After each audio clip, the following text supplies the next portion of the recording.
Hey Dodgers Nation, you're not gonna believe what's going down in Los Angeles right now. I don't say this lightly, but we might be on the edge of one of the biggest trades in recent Dodgers history. We're talking about a deal that could shift the balance of power in the National League. A move so bold, so unexpected that it's already sending shockwaves through the league, and it hasn't even been made official yet.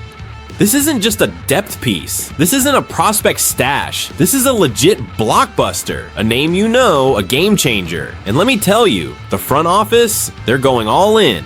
So before we dive into all the juicy details and break down exactly what this means for our squad, do me a huge favor, smash that like button, subscribe to the channel if you haven't already, and ring that notification bell so you don't miss a single update during this wild ride. Alright, enough build up, let's get into it. According to MLB insider Bob Nightingale, the Los Angeles Dodgers want Sandy Alcantara. Yeah, that's Sandy Alcantara, the 2022 unanimous Cy Young winner, and they want him now, as the trade deadline gets closer and closer. Let's break it all down. What this means, why the front office is suddenly shifting gears again, and what this move could cost us. You're not gonna want to miss this one. Let's be real here.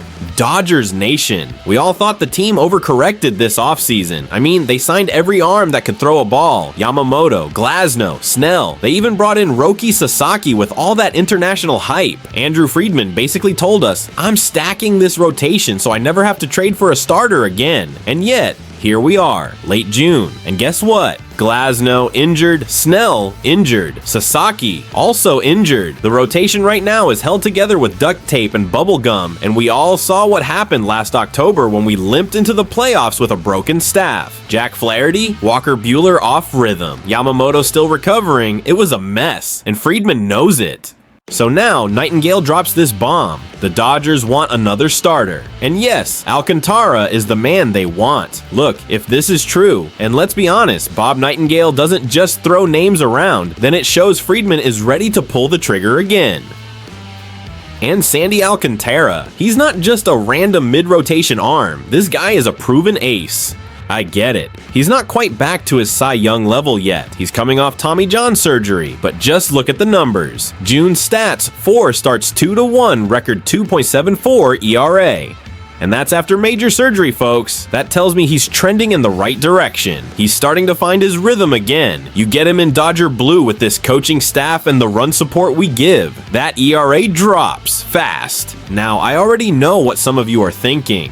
But Victor, we can't just keep giving away prospects. Really? Since when have the Dodgers ever been afraid to trade prospects for a win-now move? Think about it. We traded for Max Scherzer and Trea Turner. We landed Yu Darvish. We've always been aggressive when it mattered. And here's the kicker. Alcantara is under contract through 2026. This isn't a rental. This is a piece for October 2025, October 2026, and possibly beyond. If there's one thing we've learned, it's this. Pitching wins in October. Period. You don't want to go in there with question marks on the mound. Look, I'm all in on this move. You add Alcantara to a healthy Yamamoto and Glasnow, maybe even a late season Snell return, and we suddenly have a postseason rotation that terrifies opposing lineups. But I want to hear from you, Dodgers fans. Are you willing to part with prospects like River Ryan or Nick Frasso to make it happen? Do you trust Alcantara post-surgery, or would you rather roll the dice and pray our current arms get healthy in time?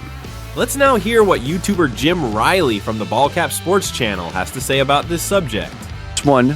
USA Today, that Bob Nightingale article also brought up the Dodgers and their targets.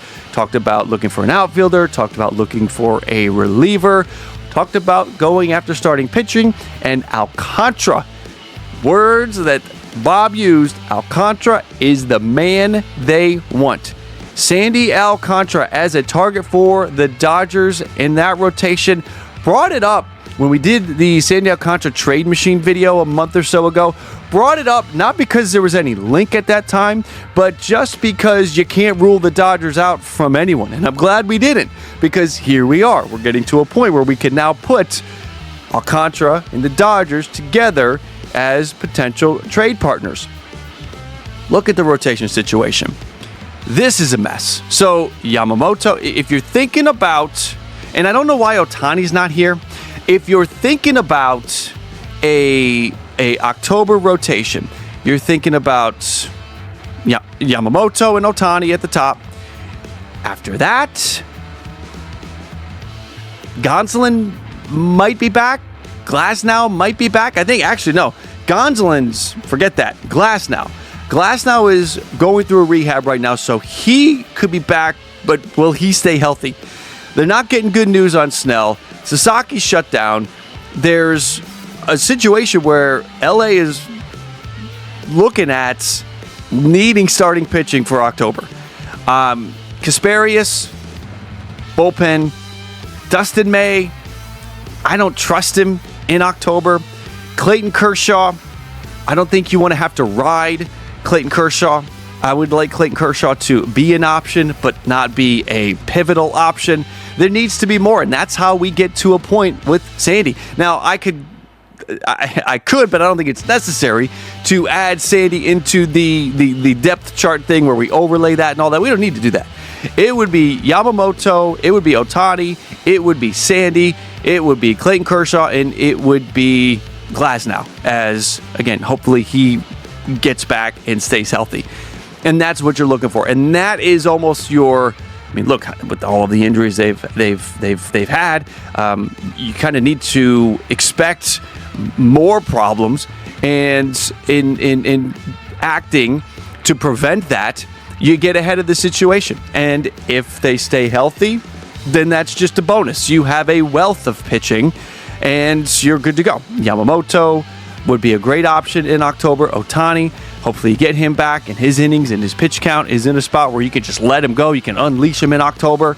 That's what you're looking for. You have Sandy, then Kershaw. It feels like you need to have one more piece. What would it cost to get him is an interesting conversation here, because the Dodgers going after Sandy, who would be the top pitcher available, it's gonna cost a decent amount here. Do you want to go that route, or do you want to go the rental route? Because the rentals will be cheaper. A Zach Eflin or a Sagano or an Andrew Heaney or Tyler Anderson or any of those guys, they're going to be cheaper. Even Lugo would be cheaper than Sandy Alcantara. You're paying for those years beyond the 2025 season. So a potential trade that I put together in a Dodgers trade machine video that by the time you see this may be up, it may not be up yet, but I have 3 pieces. And now, if you're thinking about any of those rentals, it's probably just one of these guys. But for Sandy, it's 3 of them. Emil Morales, Chase Harlan, and Samuel Sanchez. All teenagers, all young players going to Miami in this trade. The number 6, the number 17, and the number 26 prospect in the organization. Again, you want Seth Lugo? It's probably just, maybe it's Harlan and Sanchez. You want Sagano? Might just be Sanchez or Harlan. This is where it really kind of boils down to how much do you want to pay for this pitching upgrade. If you're going to have Ohtani and Yamamoto and Glasnow and Kershaw, do you need Sandy? Wouldn't Sagano be good, or Eflin be good enough as starting pitching depth for the back of that rotation? The Sandy thing is really fascinating to me. When you think about value, I also plugged in the values from Baseball Trade Values. We have a nice even trade here when it comes to the values matching up. But Sandy to LA feels like the kind of move the Dodgers would make, because yes, it improves the club. Yes, it's a star, but it's also over the top and maybe a little, as some could view, non-Dodgers fans could view as unnecessary. Because again, there could be some cheaper options out there that could, again, fill out the rotation depth that they're really looking for. I don't think they're looking for, and I know I'm rambling right now, but I don't feel like the Dodgers would be looking for an SP1. I feel like an SP3 to add depth would be perfectly fine. But they're going to do what they want to do, and they swing big. So there are a lot of the latest trade.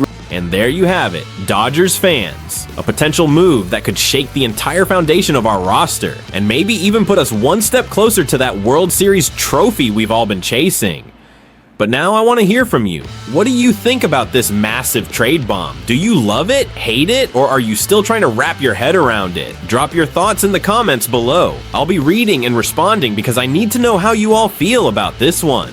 And hey, if you enjoyed this video or you learned something new today, please give it a thumbs up. It helps more Dodgers fans like you find the channel. Don't forget to subscribe and turn on those notifications so you're always first to know when something big drops in Dodger Blue Nation. I'm Victor, this is the latest Los Angeles Dodgers news, and until next time, let's go Dodgers.